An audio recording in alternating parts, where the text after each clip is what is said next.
Повеќе од 100 километри пат од граничниот премин Меджитлија кај Битола водат до Преспанскиот регион на грчка територија.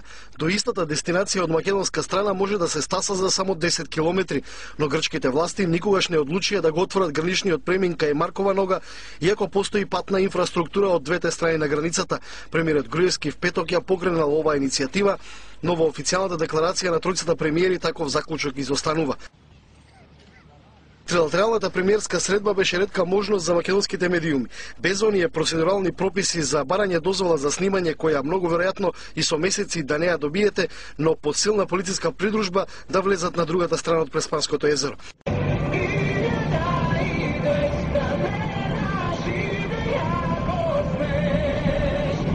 А таму речиси идентична е состојбата, како и на македонската, но и на албанската страна.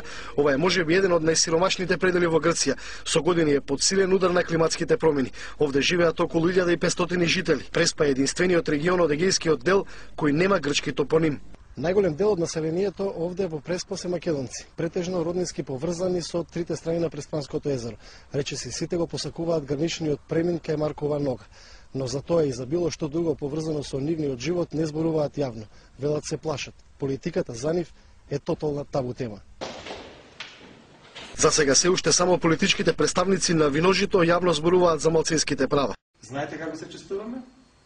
Како да му помогнеме на еден болен човек да се излечи од тешкиот национализам.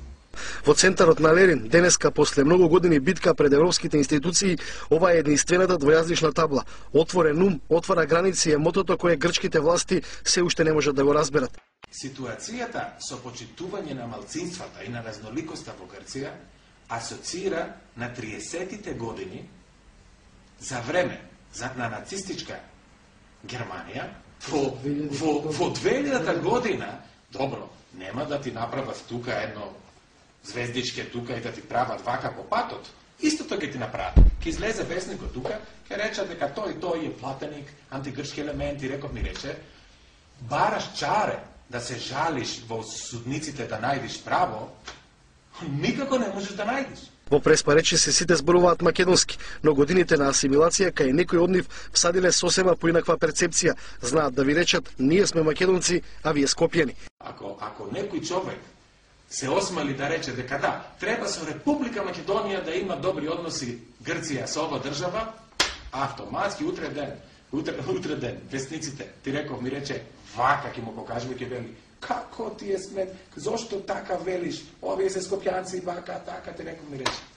Единствената атракција за туризам овде е островот Ахил, кој се наоѓа во малото Преспанско езеро, некогашниот престол на Самуиловото царство. Денеска овде има неколку куќи и остатоци од некогашните 12 цркви, меѓу кои и некогаш најголемиот храм во овој регион, што го подигнал Самуил во чест на Свети Ахил Преспански.